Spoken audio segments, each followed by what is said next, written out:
எது சொல்லப்பட்டதோ அது மீண்டும் சொல்லப்படுகிறது. நடக்கப் போவதை அறிவது ஒரு சுவாரஸ்யம். அவர் சொன்னது நடந்ததுதான் ஆச்சரியம். ஒரு புதிய தலைவன் படையெடுப்பு ஹிட்லரால் ஆனது.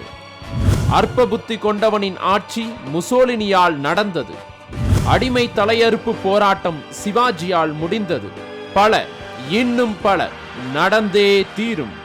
இனி இந்தியாவை ஆளப்போகும் தலைவன் யார்? அத்தலைவன் உலகையே ஆழ்வான் என்கிறது நாஸ்டடாம்ஸின் வரிகள். எது, எப்போது, எப்படி? கேள்விகளுக்கான பதில் இதோ நாஸ்டடாம்ஸின் எதுவும் நடக்கும். அமெரிக்காவினுடைய நியூயார்க்கில் உலக வர்த்தக மையம் தரைமட்டமானதிலிருந்து எல்லா திசைகளிலிருந்தும் இந்த கேள்வி எழ ஆரம்பிச்சது. அது நடந்தது செப்டம்பர் மாதம் 11ஆம் தேதி 2001 அமெரிக்க நேரப்படி காலையில் 9 மணி. இது தொடர்பாக நாஸ்டடாம்ஸ் ஏதாவது சொல்லி இருக்கிறாரா? 1999ஆம் ஆண்டு 7ஆம் மாதம் அச்சத்தை ஊட்டுகிறவன் ஆகாயத்திலிருந்து வருவான். கடகராசியில் 45 டிகிரி நடக்கும் அந்த பேரழிவு. இது நாஸ்டடாம்ஸ் சொன்ன ஒரு பாடல். 2 ஆண்டுகள் வித்தியாசம் அப்படின்னாலும் இது ஓரளவு வர்த்தக மைய அழிவுடன் ஒத்து போற மாதிரி இருக்கு. வரைபடத்தில் பார்த்தா தெரியும், நியூயார்க்கும் வாஷிங்டனும் 40-45 டிகிரி அட்சரேகையில் அமைஞ்சிருக்கும். அமெரிக்க நிகழ்வோட பொருத்தி பார்க்கும்போது சில செயல்கள் நாஸ்டடாம்ஸினுடைய நூல்களை காணப்படுது. அவை எல்லாமே அமெரிக்க நிகழ்வோட ஒத்து போற மாதிரியே இருக்கு. ஒரு புதிய நகரத்தை விண்ணிலிருந்து வரக்கூடிய இயந்திர பறவைகள் தாக்கி அழிக்கும் அப்படின்னு ஒரு பாடல்ல எழுதியிருக்கார். அந்த புதிய நகரம் அப்படிங்கிற வார்த்தை நியூயார்க் நகரத்தை குறிப்பதாகவும், இயந்திர பறவைகள் அப்படிங்கிறது விமானத்தை குறிப்பதாகவும் சொல்லப்படுது. நாஸ்டடாம்ஸினுடைய இன்னொரு பாடல்ல, திடீரென்று ஒரு நாள் அதிகாலை மக்கள் அயர்ந்து உறங்கிக் கொண்டிருக்கும் நேரம் ஒரு பயங்கர நெருப்பு ஆகாயத்தில் எழும்பும். ஆர்டிக்கின் வடக்கே உள்ள ஒரு நாட்டில் அழிவும் மரணமும் நேரும் அப்படின்னு சொல்லியிருக்கார். பூமியின் நடுப்பகுதியிலிருந்து புறப்படும் தீ உலகை அச்சுறுத்தும் வண்ணம் அந்த புதிய நகரத்தின் கோபுரங்களை தகர்த்து கலக்கத்தை உண்டு பண்ணும் அப்படிங்கிறத தன்னுடைய 1வது அத்தியாயத்தில் 87வது பாடல்ல சொல்லியிருக்கிறாரு நாஸ்டடாமஸ்.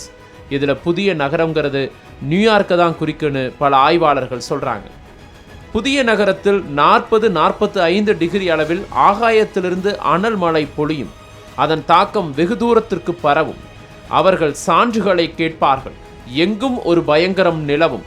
சதிகாரர்கள் எங்கேனும் மறைந்து கொள்வார்கள். வல்லரசுகள் சினமடையும் அப்படின்னு தன்னுடைய 5 மற்றும் 6வது அத்தியாயங்கள்ல இந்த அமெரிக்க நிகழ்வோட ஒத்து போற மாதிரி பல சைட்களை சொல்லியிருக்கிறாரு நாஸ்டடாமஸ். பயங்கரவாதம் என்கிற அச்சுறுத்தும் போக்கு இன்னைக்கு உலகத்தையே ஆட்டி படைச்சிட்டு இருக்கு. அதுவும் போர்ல ஒரு வகைதான். முன்னறிவிப்பில்லாத ஒரு போர். பொதுவாக போர் அப்படின்னாலே 2 நாடுகளுக்கிடையே நிகழும். சில நியதிகள் அதுல கடைபிடிக்கப்படும். ஆனா பயங்கரவாதிகள் எந்த விதிமுறையும் பின்பற்றுவது கிடையாது. அச்சுறுத்தும் போக்கு மட்டுமே அவங்க கடைபிடிக்கக்கூடிய ஒரு முறையா இருக்கு. அப்படி பார்க்கும்போது 3ஆம் உலகப் போர் மூடுவதற்கான சாத்தியங்கள் அதிகமாக இருப்பதாகவே நாஸ்டடாம்ஸை நம்புவர்கள் சொல்லுகிறார்கள். அப்படி ஒரு வேளை நடந்துச்சுன்னா தூர கிழக்கு நாடுகளுடைய அமைப்பு ஒரு புதிய தலைவனை தேர்ந்தெடுக்கும். அந்த யுத்தத்துல அவன் பெரிய தலைவனாயிருப்பான். வியாழக்கிழமையை வழிபடக்கூடிய நாளாக அவன் அறிவிப்பான். அவனுடைய 3 பக்கங்களிலும் கடலால் சூழப்பட்டு இருக்கும். தொடர்ந்து வலிமை பெற்றிருக்கும். நுண்ணுயிர் ஆயுதங்களுடைய பிரயோகத்துல கிரீஸ் அழியும். ஏத்தன்ஸ் தாக்கப்படும். படைகள் யுகோஸ்லோவியாவில் நுழையும். இத்தாலியில தாக்குதல்கள் உண்டாகும். அப்ப இத்தாலியில உள்நாட்டு போரும் நிகழும். கிழக்கத்திய சக்திகளால் ரோம் தாக்கப்படும் போது அணுகுண்டுகளும் ரசாயன நுண்ணுயிர் ஆயுதங்களும் தாராளமாக பயன்படுத்தப்படும். ரோமிலிருந்து வெனிஸிற்கு போர் விரிவடையும். ரோம் வெனிஸ் நகரங்கள் எல்லாமே பாழாகும். போர்ல பிரான்ஸும் ஈடுபடும். அந்த போர்ல நீர்மூழ்கி டேங்க் அமைப்பிலான வாகனங்கள் எல்லாம் கடலுக்குள்ளிருந்து நேராக தரையை நோக்கி செல்லும் அப்படின்னு சொல்றாரு நாஸ்டடாமஸ். இந்த காலகட்டத்தில் இங்கிலாந்து நீரில் மூழ்கி போகும் அப்படின்னு சொல்லியிருக்கிறார்.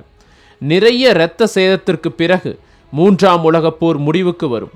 ஆசிய நாடுகள் ஒரு தலைவனின் கீழ் ஒற்றுமையாக இயங்கும் அப்படின்னு சொல்றார் நாஸ்டடாமஸ். அணு ஆயுதங்களால் ஏற்படும் கதிர்வீச்சு உலகத்தை கடுமையாக பாதிக்கும். 3ஆம் உலகப் போருக்கு பிறகு ஒரு புதிய அமைப்பாக உலகம் இயங்கும் என்று கூறியிருக்கிறார். இவர் கூறியதெல்லாம் நடக்குமா?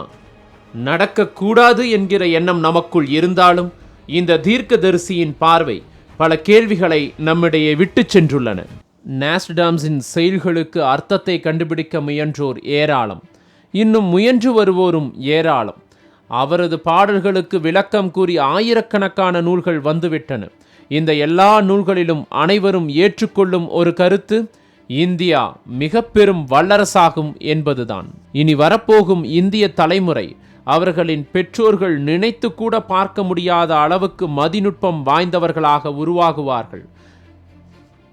2027ஆம் ஆண்டில் உலகின் முதல் நிலை வல்லரசாக இந்தியாவும் சீனாவும் திகழும் என்று நாஸ்டாமஸ் கூறியுள்ளதாக சொல்கிறார்கள் ஆய்வாளர்கள். அந்த வகையில் இந்தியாவை பற்றி, இந்தியர்களை பற்றி நாஸ்டாமஸ் கூறிய பாடல்களாக சொல்லப்படுவது, கடலோர பகுதியில் அடிமை தலையறுக்க ஒருவன் வருவான். அவன் சிறையிலிருந்து தப்பித்து வந்தபோது அவனது தாய் ஆனந்த கண்ணீர் வடிப்பாள். ஆனால் அவன் விஷத்தால் மரணமடைவான். இது 1வது அத்தியாயத்தில் 41வது பாடல். கடல் அது இந்து மகா சமுத்திரம். சிவாஜி முகலாய மன்னரின் சிறையில் இருந்து தப்பி வர அவருடைய தாய் ஜூஜுபாய் மகிழ்வுடன் கண்ணீர் உகுத்த செய்தி இது.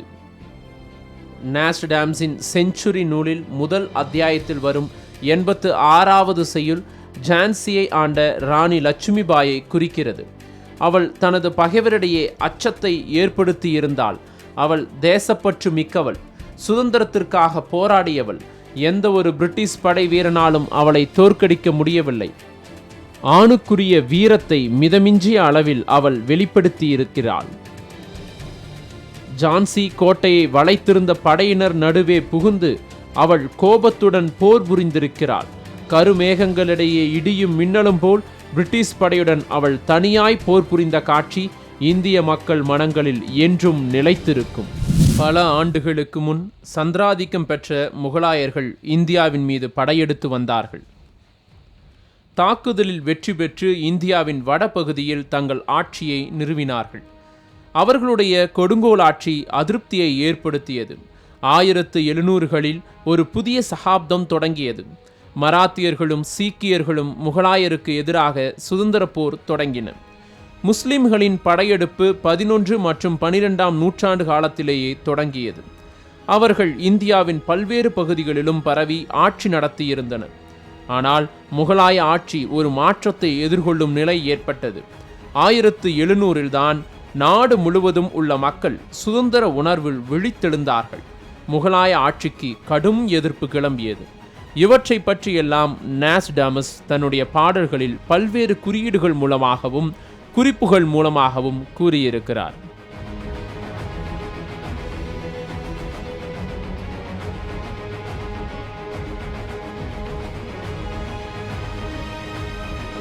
இளம் பிறையை கொடியாய் ஏந்திய சிந்து பள்ளத்தாக்கில் 5 நதிகள் ஓடும் பிரதேசத்தை தன்னகத்தே கொண்ட பாகிஸ்தான் அரசு இந்தியாவுடன் போரிடும் நிலை வரும். உலகின் 5 வல்லரசுகளின் தலைவர்களுக்கு ஒப்பான இந்திய தலைவனோ தனது பகைவனின் மத வெறியை அழிப்பான். அந்த போரில் 6 பேர் மட்டுமே தப்பிச் செல்வார்கள். இப்படி இந்திய பாகிஸ்தான் போரை பற்றி நாஸ்டாமஸ் சொன்ன விஷயம் பல்வேறு பரபரப்பை ஏற்படுத்தியிருக்கு. அதே போல கிபி 2000க்கு பிறகு பிரான்சின் படையால் கடலை கடக்க முடியாது. சுக்கிர ஆதிக்கம் பெற்ற சீனாவும் லிபியாவும் ஆப்பிரிக்க கண்டம் முழுவதையும் சுவாதீனப்படுத்தி கொள்ளும். சனியின் ஆதிக்கத்தில் மங்கி கிடந்த ஆசியா விடுபடும். இந்தியா போன்ற நாடுகள் மிகப்பெரிய மாற்றங்களை அடையும். உலகப் போரை தங்கள் கையில் எடுத்துக்கொள்ளும் அளவு வலிமை பெறும். இப்படி தன்னுடைய அத்தியாயத்தில் பல்வேறு இடங்களில் இந்தியாவை பற்றி சொன்ன நாஸ்டாமஸ் பல்வேறு பரபரப்புகளையும் எதிர்பார்ப்புகளையும் இந்தியா மீது ஏற்படுத்தியிருக்கிறாரு அப்படிங்கிறது மறுக்க முடியாத உண்மைதான். இவர் சொன்ன பல விஷயங்கள் இந்தியர்களுக்கும் இந்தியாவிற்கும் சந்தோஷத்தை ஏற்படுத்தக்கூடிய விஷயமாய் இருக்கு. செவ்வாயும் சனியும் குருவோடு சேரும்போது ஏப்ரல் 11ஆம் நாள் 2024 உலகின் பல நாடுகள் பெரும் துன்பத்திற்கு உள்ளாகும். அப்பொழுது உலக நாடுகள் அனைத்தும் பிரான்சில் ஒன்று கூடும். அவர்கள் அனைவரும் உலகத் தலைவரை தேர்ந்தெடுப்பார்கள். அந்த உலகத் தலைவன் ஒரு இந்தியனாய் இருப்பான். அவன் இந்த பூமியில் அமைதியை நீண்ட காலம் நிலைத்திருக்கச் செய்வான். மே 1, 2028 அந்த தலைவன் தேர்ந்தெடுக்கப்படுவான். இந்திய தலைவன் கிறிஸ்துவர்களுக்கும் முஸ்லிம்களுக்கும் இடையே அமைதி உடன்படிக்கையை ஏற்படுத்த ஐரோப்பாவிற்கு வருவான். அந்த தலைவன் உலகின் மேம்பட்ட தலைவனாய் உலக நாடுகளுக்கு நீதி வழங்குகின்றவனாய் இருப்பான். உலக அளவில் நாஸ்டாம்ஸினுடைய தீர்க்க தரிசனங்களுக்கு முக்கியத்துவம் கொடுத்தாலும் பல்வேறு இடங்களிலும் பல்வேறு தளங்களிலும் இவருடைய தீர்க்க தரிசனங்கள் பற்றியும் அதற்கு ஆய்வாளர்கள் சொல்லக்கூடிய விளக்கங்களை பற்றியும் பல்வேறு முரண்பட்ட கருத்துகள் இருக்கத்தான் செய்கின்றன. நாஸ்டாமஸின் தீர்க்க தரிசனங்களை மொழிபெயர்ப்பவர்களும் அவர்களுடைய பாடல்களை ஆய்வு செய்பவர்களும் பல்வேறு விதங்களிலும் தங்களுக்கு தகுந்தவாறு அவர்களுடைய பாடல்களையும் கருத்துகளையும் திரித்து கூறுகிறார்கள் அப்படிங்கிற ஒரு குற்றச்சாட்டும் இருக்கு. எது எப்படியோ உலக அளவில் பல்வேறு அதிர்வுகளை ஏற்படுத்தி கொண்டிருக்கக்கூடிய ஒரு மனிதனாக நாஸ்டாமஸ் உலவிக் கொண்டிருக்கிறார். நாஸ்டாமஸ் எந்த ஒன்றையுமே நேரடியாக சொல்லிட்டு போகல, எல்லாத்தையும் மறைமுகமாகத்தான் சொல்லிட்டு போனார். 2012 மிகப்பெரிய ஒரு பரபரப்பு ஏற்பட்டுச்சு. இந்த உலகம் அழிஞ்சிரும். அந்த பரபரப்புக்கு மத்தியில் இந்த 8ஆம் அறிவும் ஒரு நிகழ்ச்சியை கொடுத்தது. இந்த உலகம் அழியாதுன்னு அதுக்கு பல்வேறு விளக்கங்களோட அந்த பகுதி நிறைவடைஞ்சது. அப்படி கொடுத்த அந்த விளக்கங்கள் எல்லாம் இன்னைக்கு உண்மைங்கிறதுக்கு பல பிரதிபலிப்புகளாக இன்னைக்கு இருக்கு. நாஸ்டாம்ஸ் சொன்ன விஷயங்கள் எல்லாமே நேரடியாக பொருள் கொள்ளாம மறைமுகமா பார்த்தோம்னா அவருடைய தீர்க்க தரிசனம் நமக்கு புரியும். 2012 உலகம் அழியும் அப்படின்னு சொன்னது ஒரே நேரத்துல அழிஞ்சிரும்னு அவர் சொல்லல. அது ஒவ்வொரு காலகட்டமாக பல்வேறு மரபு நிலைக்கு மாறி பல்வேறு மாற்றங்களுக்கு உட்பட்டு தான் அது நடக்கும் அப்படின்னு நாஸ்டாமஸ் அன்னைக்கு சொல்லியிருக்கிறார்.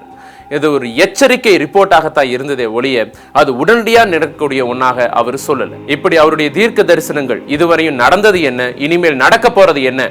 நன்றி, வணக்கம்.